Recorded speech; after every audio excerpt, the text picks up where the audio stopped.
저리게 깨닫습니다. 어렸을 때 저희 집은 꽤나 부유했습니다. 모자란 걸 모르고 살았었죠. 아버지가 사업을 하고 계셨는데 그게 잘 되어서 집주인들이 다니는 문과 사용인들이 다니는 문으로 나뉠 정도로 누가 봐도 으리으리한 집에서 살고 있었고 집을 보면 제가 다 으쓱했습니다. 그래서 친구들도 자주 데리고 오고 우리 집에 놀러 온 친구들이 제 집을 보고 놀라서 입을 다물지 못하는 모습을 보면서 기분이 좋았죠. 집엔 식모라고 집에서 살면서 집안일을 해주는 아주머니가 있었는데 어머니의 말에 따르면 남편과 사별하고 오갈 데 없는 모녀를 어머니가 데리고 와서 사는 거였죠. 어머니의 도움을 받아서 그런지 아주머니는 어린 제게도 깍듯이 대했고 어른이 저에게 굽히는 모습에 저도 모르게 제가 대단한 뭐라도 된 줄 알았었죠. 아주머니를 대할 때 아줌마 이것 좀 해 라고 막말하기도 했지만 아주머니는 군말 하나 없이 그 일을 했었고 그게 더 저를 오만하게 만들었죠. 아주머니에게 꼬박꼬박 존댓말로 이야기하는 부모님이 이해가 되지 않았지만 저는 뒤에서 쭉 반말로 일을 시키곤 했습니다. 어느 날 제가 계속 반말을 했다는 사실을 들켜서 혼난 적이 있었죠. 저보다 아랫사람에게 반말한 것 가지고 왜 제가 혼나야 하는 것인지 이해할 수 없었습니다. 저는 아버지에게 물씬 두드려 맞고 그대로 집을 나와 밖을 뛰어가다 아주머니의 딸과 마주쳤습니다. 아주머니 딸은 저보다 1살 어렸는데 누가 봐도 예쁜 외모를 가지고 있었어요. 저희 집에 놀러 왔다가 그 아이를 본 친구들은 한번 소개시켜 줄 수 없냐고 했었죠. 본인 엄마 때문에 이렇게 맞은 것도 모른 채 오는 그 아이를 보니 괜히 화가 났습니다. 지금 입고 있는 옷도 다 저희 부모님이 사준 옷이었기에 다른 아이들보다 꽤나 괜찮은 옷을 입고 있었기 때문이죠. 저는 냅다 그 아이에게 다가가서는 그대로 어깨로 세게 툭 쳤고 그대로 그 아이는 넘어졌습니다. 저를 당황한 채 바라보더라고요. 지금 생각하면 왜 그랬는지 모르겠지만 그때는 그 아이를 때리고 싶다는 생각까지 들었습니다. 하지만 그랬다간 아버지께 보다 더 맞을 거라는 생각 때문에 그 정도까지만 하고 친구 집으로 가 하룻밤 자고 들어왔습니다. 그 뒤로 저는 몰래 아주머니의 딸을 조금씩 괴롭혔습니다. 머리를 잡아당기기도 하고 뒤통수를 때리기도 했죠. 하지만 그 아이는 제 엄마에게 말하지 않았는지 저에게는 그 어떠한 일도 일어나지 않았습니다. 저와 같은 학교를 다녔기에 그 아이는 소위 따돌림을 당하게 되었지만 부모님은 이 사실을 전혀 모르는 것 같았습니다. 하지만 괴롭힘들이 나중에 저에게 어떻게 돌아올지는 아무것도 몰랐죠. 그 아이는 때를 기다렸었습니다. 저희가 성인이 되고 아버지는 저에게 사업에 대해서 가르쳐주기 시작했습니다. 그런데 매우 당황스럽게도 아줌마의 딸도 같이 교육을 받기 시작한 것이었습니다. 아버지에게 대체 이게 무슨 상황이냐고 물어봤지만 아버지는 아무런 대답도 해주지 않고 계셨습니다. 결국 어머니께 여쭤봤지만 어머니도 이유를 모르겠다고 했죠. 어머니도 아버지에게 몇 번이고 물어봤다고 했습니다. 데리고 와서 먹여 살리는 것 정도는 좋다. 대체 왜 교육까지 같이 시키는 것이냐고? 아버지는 그 질문에 대해서 똑똑한 아이다. 그래서 제 부하로 같이 일하면 좋을 것 같아서 가르친다고 대답했다고 합니다. 다른 이유가 있다는 감이 있지만 워낙 완고한 아버지 때문에 참고 있었죠. 그런데 그게 알고 보니 아버지와 아주머니 딸이 눈이 맞아 있었던 것이 아니겠어요. 어머니는 그 사실을 알고 아버지와 고래고래 소리를 지르며 싸우셨습니다. 아들보다 어린 아이랑 눈이 맞아 붙으면 좋냐면서 싸우시는데 그 소리를 들은 아주머니는 깜짝 놀라서는 딸을 잡고 통곡을 하셨죠. 왜 은혜를 원수로 갚냐면서 때리시더라고요. 그야말로 집안이 발칵 뒤집혀졌습니다. 알게 된 이유도 어머니가 우연히 아버지의 사무실로 갔다가 아버지에게 그 아이가 기대어 앉아있는 모습을 딱 보게 되었다고 했습니다. 대체 왜 그랬냐고 묻는 제 어머니에게 그 딸이 말했습니다. 제가 그 아이를 몰래 괴롭히는 것도 모자라 자기 엄마가 당하는 것만 보고 자라서 그렇다더군요. 제 모든 것을 뺏으려고 했는데 성인이 되어 후계자 교육을 받는 걸 보니까 이렇게 되었다가는 영영 뺏을 수 없겠다 싶어서 아버지에게 찾아가 우선은 자신이 꽤 쓸모가 있다는 것을 보여줬고 아들의 밑에서 보좌하면서 열심히 일하고 싶다고 했답니다. 그리고는 교육을 받으면서 조금씩 접근해서 3년이 지난 지금에야 연인 사이가 되었답니다. 어이가 없고 허탈했습니다. 제가 그저 심심풀이 화풀이로 했던 일들이 그렇게 돌아올 줄이야.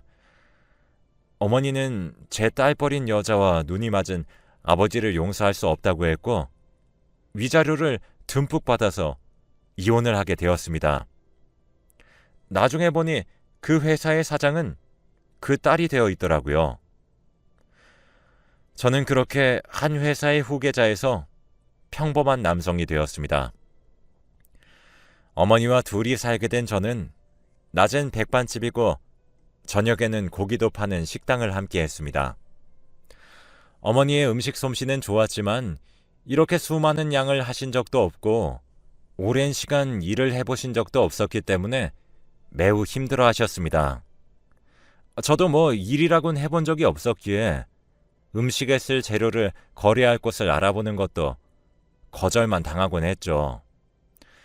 식당엔 손님이 잘 오지 않아 어머니와 저는 시장에서 더 이상 팔 수 없어 버린 채소들을 다 긁어왔고 그것으로 반찬을 해먹으며 버티고 또 시장 일을 도우면서 거래를 텄습니다.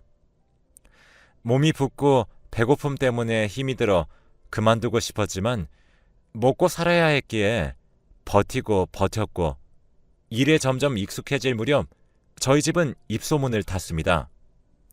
손님들은 점점 많아져서 저는 밖에서 서빙하는 시간이 많아졌습니다.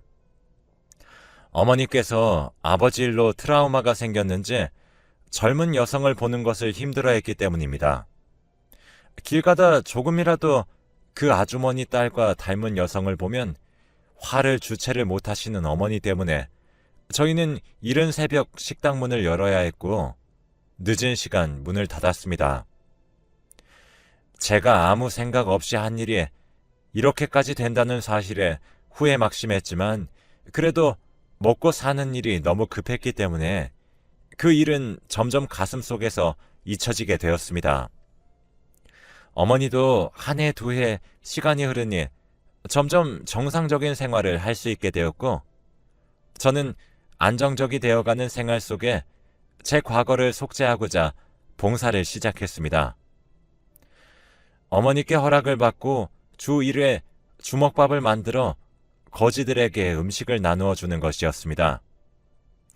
원래는 식당에서 주 1회 밥을 줬지만 손님들이 거지들이 있던 곳엔 오기 싫다면서 언성을 높였기에 어쩔 수 없이 주먹밥 속 안에 반찬들을 넣어서 만들고 두덩이와 물 한 병씩 거지들 200명까지 나누어 주기 시작했습니다.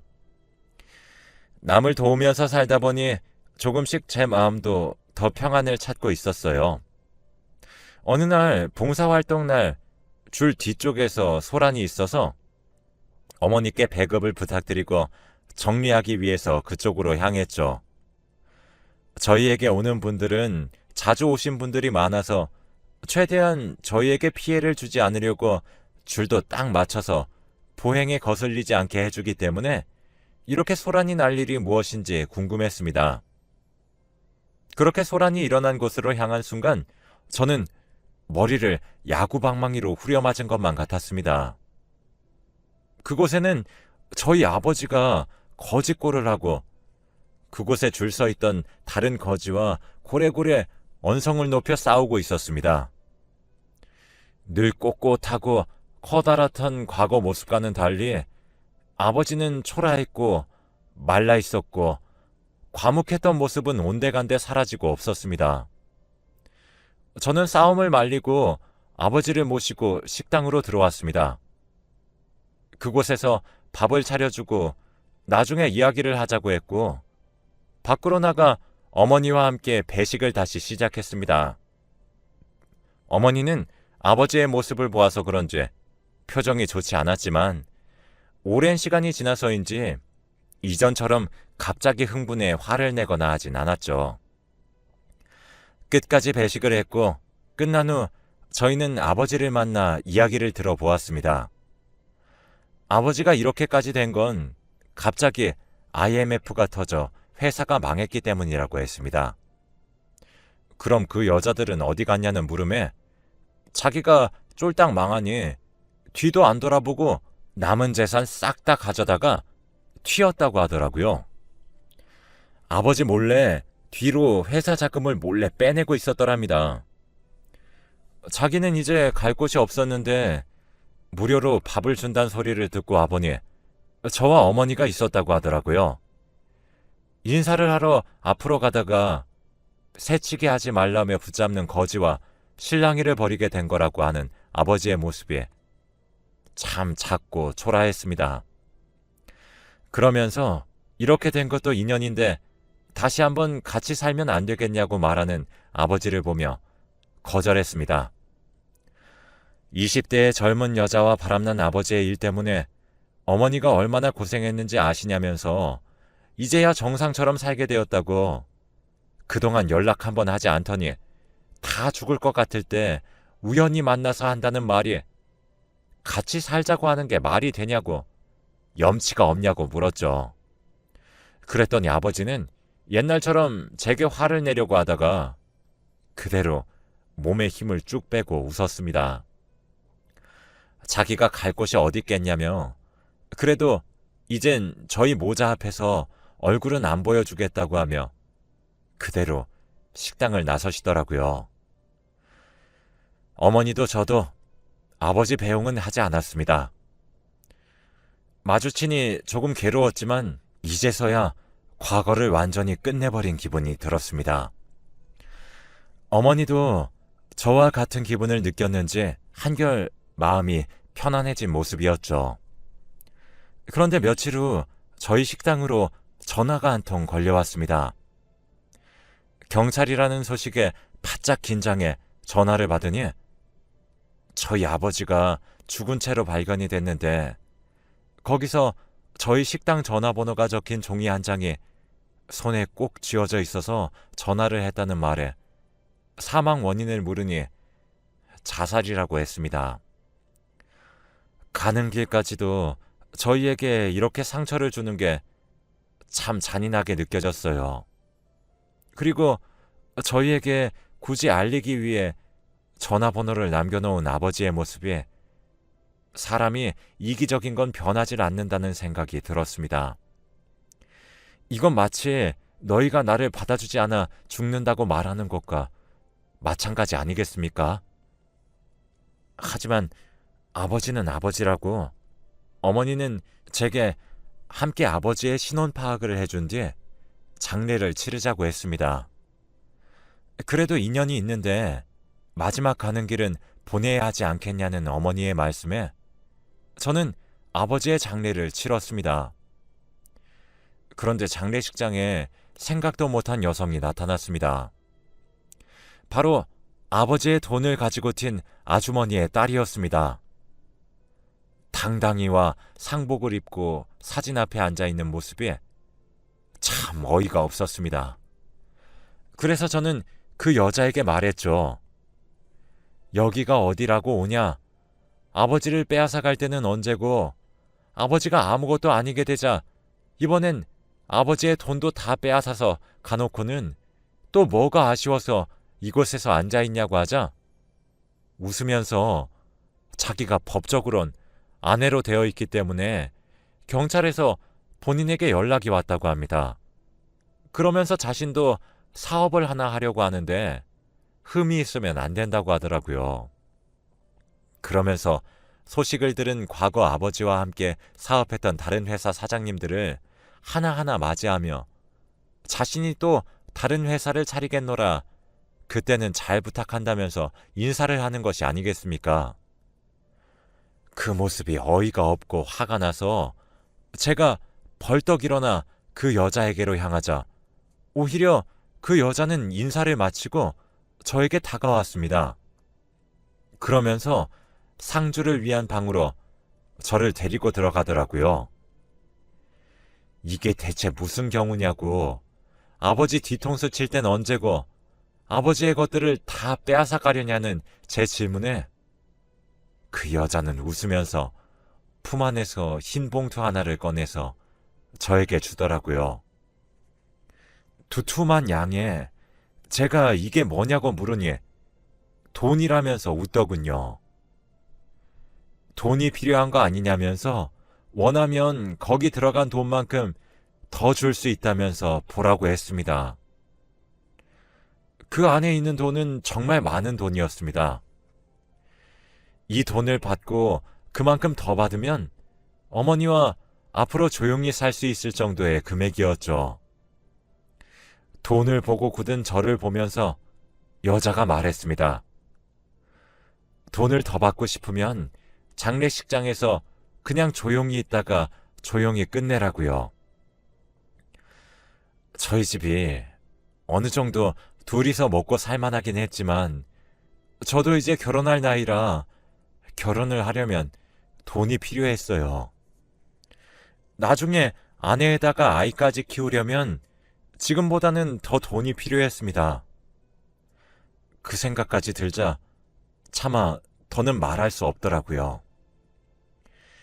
제가 반항하지 않을 거라는 걸 안 그 여자는 웃으면서 밖으로 나갔습니다. 그리고는 아까처럼 사장님들이 있는 곳에 가서 앉아선 웃음을 팔면서 미래 사업에 대해 말하더라고요. 눈물이 났습니다. 그나마 다행인 것은 제가 펑펑 울어도 아버지의 죽음 때문에 힘들어하는 아들로 그렇게 보일 것이라는 것이죠. 아버지 앞에서 왜 마지막에 저희를 만나게 됐는지, 그래서 이런 꼴을 보게 하는 것인지 원망하면서 펑펑 눈물을 흘렸죠. 장례가 끝나고 집으로 가는 길, 그 여자는 제게 약속대로 두툼한 봉투 하나를 더 건넸습니다. 전 그 봉투를 그대로 가지고 은행에 가 입금하면서 또 눈물이 났죠. 어머니에게는 이 일을 말하지 않았기에 어머니 몰래 돈을 입금하고는 아무렇지 않은 척 가게에 나갔습니다. 어머니는 마지막까지 고생했다면서 저에게 인사했고, 저는 인생은 참 씁쓸하다면서 이제는 굳은 살이 잔뜩 배어있는 어머니의 양손을 꼭 잡아주었습니다. 그러자 어머니는 제게 말씀하셨습니다. 이제 다 끝냈으니 좋은 여자를 만나서 결혼하라고요. 본인 병 때문에 젊은 여자를 못 만나고 있었던 걸 다 안다면서 이제는 엄마 걱정하지 말고 원하는 걸 하면서 살으라고 하셨습니다. 저도 사실 연애를 하고 싶었지만 아버지의 모습을 보니 누군가를 믿는다는 것 자체가 조금 어려운 상태였습니다. 어머니처럼 좋은 사람이 있는데도 바람을 핀 아버지를 보면 사람의 마음은 믿을 게 못 된다고 생각이 들었기 때문입니다. 저는 천천히 생각해 보겠다고 말하곤 어머니와의 대화를 마쳤습니다. 그리고 다음날 과거 식모로 일하던 아주머니가 저희 식당으로 찾아왔습니다. 제가 무슨 낯으로 이곳에 찾아왔냐고 물으니 눈물을 흘리더군요. 제 딸이 정말 몹쓸 짓을 했다고 저희를 거두어준 사모님의 은혜를 원수로 갚아서 정말 죄송하다 말하며 이곳에서 일손이라도 도울 수 있게 해달라고 사정을 하기 시작했습니다. 어머니는 그 아주머니께 얼굴을 보고 싶지도 않으니 그런 말 꺼내지도 말라고, 눈앞에서 사라져주는 게 되려 도움을 주는 것이라고 말하자 아주머니는 잠시 머뭇거리더니 허리를 푹 숙여 인사 후 가게를 나갔습니다.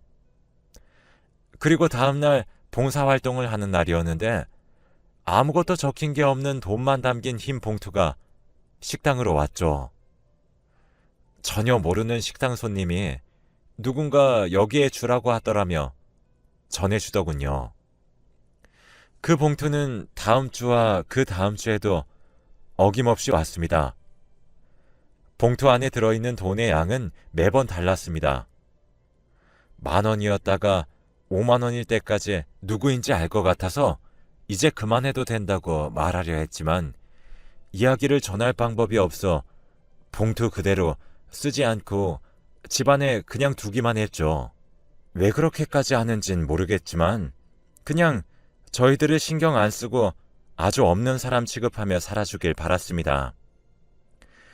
그 사람들과는 어떤 거라도 인연 자체를 조금이라도 남겨두고 싶지 않았기 때문이죠. 그렇게 한 3년이 지나자 저희 집은 마음씨 착한 맛집으로 소문이 나서 눈코 뜰 새 없이 바빴고 더 크게 가게를 낼 정도가 되었습니다. 저도 결혼할 여자도 생겼죠. 식당에 자주 오는 손님이었는데 꽃집을 하며 어머니와 단둘이 사는 여성으로 지금의 제 아내입니다. 아내 어머니가 저희 식당에 단골 손님으로 오다 저희 어머니와 친해졌고 이야기를 하다가 선자리까지 가게 된 거죠. 그렇게 만나게 된 아내는 참 마음씨도 착하고 저와 마음도 잘 맞고 이야기도 잘 맞는 하늘이 내려준 사람 같았습니다. 제가 털어놓은 불온한 과거에 대해서도 따뜻하게 보듬어 줄 줄 아는 그런 따뜻한 태양 같은 사람이죠. 그래서 평생 함께하고 싶다는 생각이 들었습니다. 그렇게 결혼식을 올렸었는데 결혼을 하던 날 그 아주머니가 식장에 찾아왔습니다. 초청을 하지도 않았는데 어떻게 알았는지 제 쪽에 두툼한 돈봉투를 넣고 그대로 떠나려고 해서 제가 그 아주머니를 잡았습니다. 그리고 이 돈은 필요 없으니 가져가시고 그동안 보내준 돈들도 하나도 안 썼으니 가져가시라고 하자 아주머니가 제게 꼭 좀 받아달라고 합니다. 사람이 나쁜 일을 하면 다 업보로 돌아오는데 제 딸이 한 일은 그 죄가 너무 크니 자기라도 무언가 해야 한다고요. 저는 그런다고 그 딸을 용서하지 않을 거라 하자 미안하다 말하며 아주머니는 그대로 식장 밖을 나갔습니다. 그렇게 결혼식을 끝낸 후 1년 후 눈에 넣어도 아프지 않을 아들 녀석을 품에 안게 되었습니다. 팔 크기도 되지 않는 작은 녀석을 품에 안으니 그 무엇이라도 갖고 싶은 건 모두 다 줘도 아깝지 않을 소중하고 소중한 존재였죠. 그런데 어느 날 아이가 열이 심하고 극심하게 울어대는 모습에 깜짝 놀라서 병원으로 향하니 아이의 모습을 본 의사가 수두라고 했습니다. 죽을 병은 아니고 이걸 걸렸으니 평생 면역이 생길 거니 걱정하지 마시라는 말에 갑자기 힘이 쭉 빠졌습니다. 아이가 아픈 모습을 보니 심장이 툭 하고 떨어지는 것 같은 기분을 느꼈거든요. 그래도 혹시 모르니 며칠 입원하자는 말에 잠시 아이를 아내에게 맡겨두고 휴게실로 왔을 때였습니다. 질긴 인연은 참 끊기지도 않는지 그 아주머니의 딸이 있더군요. 저를 보더니 서둘러서 와서는 제게 무릎을 꿇더랍니다. 돈봉투를 주며 웃던 그 모습과는 전혀 다른 모습에 제가 어벙벙하자 그 여자는 저한테 눈물을 흘리면서 도와달라고 하더군요. 대체 무슨 일인가 싶었는데 그 여자와 아버지의 사이에 아이가 있었나 봅니다. 전혀 몰랐었는데 아버지가 돌아가시고 나서 임신 4개월인 것을 알았다고 하네요. 월경이 원래도 불규칙해서 임신이라고는 전혀 생각을 못했다고 하더라고요. 자기 아들을 살려달라는 말에 저는 대체 무슨 말이냐, 나보고 뭘 어쩌라는 거냐며 짜증을 냈습니다. 그러자 아이가 백혈병에 걸렸다고 말하더군요. 자기도 제 엄마도 골수가 안 맞는다면서 주변에 아무리 기다려도 맞는 사람이 없다고 하면서 제 골수도 한 번만 검사해주면 안 되냐고 하더군요. 제가 다 어이가 없었습니다. 그런데 그때 뒤에서 아내가 다가오더니 저에게 도와주었으면 좋겠다고 하더군요. 대화를 다 듣고 있었던 모양입니다. 제 자식이 수두로만 아파도 이렇게 마음이 덜컥 내려앉는 심정인데 백혈병이면 어떻겠냐고 제 손을 꼭 잡는데 제가 할 말이 없어지더라고요. 저는 고뇌에 쌓였고 아주머니가 저희에게 계속 용서를 빌기 위해서 돈을 보내고 있었던 것을 생각하면서 그 여자에게 말했습니다. 아주머니의 노력을 생각해서 한번 검사를 받아주겠다고요. 고맙다고 눈물을 흘리는 여자를 뒤로하고 적정 검사를 해보니 놀랍게도 저와 매치가 됐습니다. 생각해보니 저와 배다른 형제더라고요. 그리고 이식 수술을 진행하기 전 그 여자에게 말했습니다. 이걸로 우리의 인연은 끝이었으면 좋겠다고. 원래는 그 아이가 내 동생이겠지만 난 동생은 없는 거라고 그랬더니 순순히 그 말에 응하더군요. 그리곤 수술을 무사히 마치고 병원에서 더 쉰 다음에 집으로 돌아왔습니다.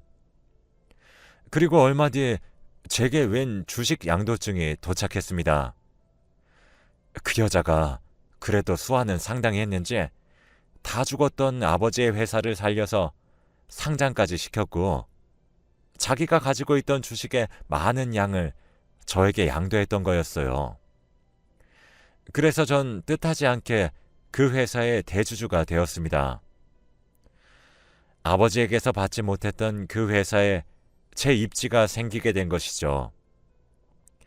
그렇게 큰 회사는 아니지만 이 주식만으로도 제 자식 하나 정도는 부족하지 않게 잘 키울 수 있게 될 것 같습니다. 물론 그 여자를 보고 싶지 않아 그 회사에 어떤 요구도 하고 있진 않지만요. 지금은 시골에서 작게 식당 일을 하면서 조용히 잘 살고 있습니다. 이 글을 읽어준 여러분들은 평안하시길